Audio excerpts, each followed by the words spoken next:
नमस्कार, मी केतकी चितळे. बातमीच अशी धक्कादायक वाचून उठली आहे की काय बोलावं काही कळत नाहीये यावर.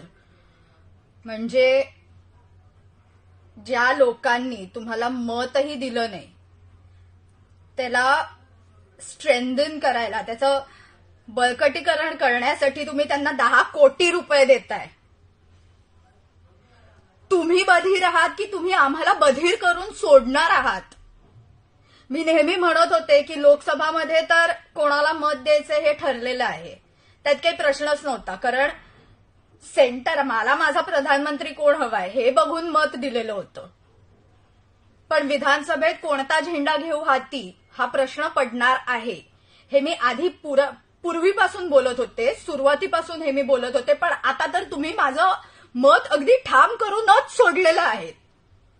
राष्ट्रामध्ये जिथे तिथे मोर्चे निघतायत की वक्फ बोर्डला खारिज करा, वक्फ बोर्डला खारिज करा, आणि तुम्ही वक्फ बोर्डला 10 कोटी रुपये सँक्शन करताय. आधीच 3 तिगाडी गव्हर्नमेंट आहे तुमचं. ठरवलंय काय की तुम्हाला तुमच्या बाजूला हिंदूही नकोय हेही ठरवलंय का तुम्ही? म्हणणं काय तुमचं की एक परत स्वतःच्या काकांकडे जाणार आहे आणि म्हणणार आहे काका काका माझं चुकलं, मला माफ कर, मला परत घे. दुसरी व्यक्ती काय करतेय? 3 चाकी सायकल चालवता येत नाहीये, डोक्यात हवा गेलेली आहे, म्हणून परत मी माझे 3 चाकी रिक्षा चालवायला निघतो असं म्हणणार आहे. आणि तिसऱ्याचं तर काय, रेझिग्नेशन ऍक्सेप्टच केलं जात नाहीये. माझा राजीनामा घ्या, माझा राजीनामा घ्या हे ऍक्सेप्ट केलं जात नाहीये. म्हणून ह्या पद्धतीने तुम्ही राजीनामा सोडा. तुम्ही दरिद्रीपणा करणार आहात का? तुमचं म्हणणं काय आहे की बघा 10वीतला मुलगा जसा म्हणतो मी आता फेलच होऊन दाखवीन, तसं तुम्ही किती संख्यानं तुमची मतं तुम्ही कमी करणार आहात हे डिसाईड केलंय का? हा तुमचा गोल आहे का विधानसभेसाठी? म्हणणं काय आहे तुमचं नेमकं? स्पष्ट क्लिअर कट सांगून टाका हे काय आहे. वक्फ बोर्डला आम्ही अपीस करण्यासाठी, त्यांच्या बळकटीकरण करण्यासाठी आम्ही पैसा देतोय म्हणजे काय आहे? वक्फ बोर्ड उद्या हिंदूंची आतापर्यंत इतकी जमीन ऑलरेडी खाऊन बसलेलं आहे.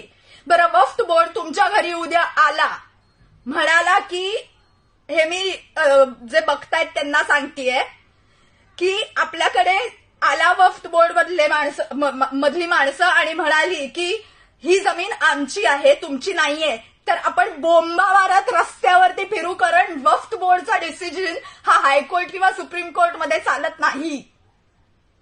धन्य हो त्या बॅकसीट ड्रायव्हर मातेचं व सोनियाजी गांधींचं, ज्यांनी वक्फ बोर्डला ही परमिशन दिलेली आहे की जे काय घडेल ते वक्फ बोर्डच्या म्हणजे त्यांची जी काय समिती आहे तिकडेच रिझल्ट आणि तिकडेच आर्ग्युमेंट ऐकली जाईल. आणि ह्याचमुळे हिंदूंचे अतिशय कितीतरी कोटी एकर जागा हडपल्यात यांनी की दुसरे हायेस्ट लँड ओनर्स आहेत वक्फ बोर्ड. सर्वात पहिलं थँकफुली गव्हर्नमेंट ऑफ इंडिया आहे आणि दुसरं वक्फ बोर्ड आहे ज्याच्याकडे सर्वात जास्त जमीन आहे. ह्यांना रद्द केलंच पाहिजे. आणि तुम्ही त्यांना 10 कोटी रुपये देताय, सँक्शन करताय त्यांना. अरे निर्लज्ज माणसांनो, थोडा तरी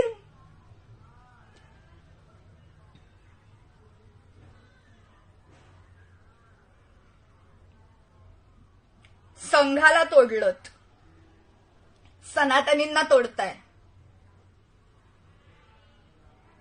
नोटाला आयुष्यभर मी शिव्या घालत आलेले आहे की नोटा एवढा भिकारीपणा ह्या जगात नसेल.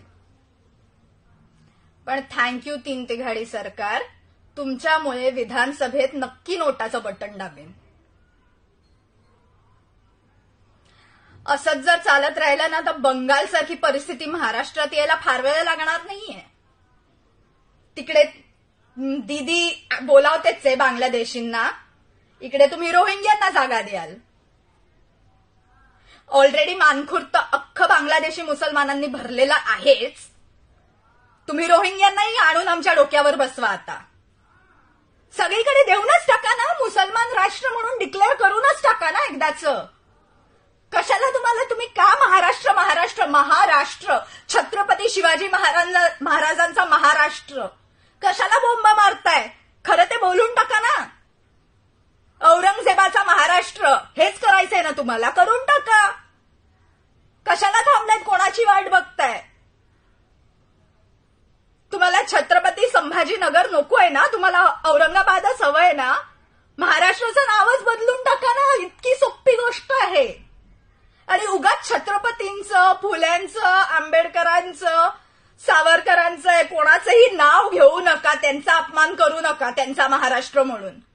कारण तुम्ही जे काय कृत्य करताय ना ते ह्या लोकांनी केलेलं नाहीये. त्यांची नावं तोंडातूनही काढू नका यापुढे.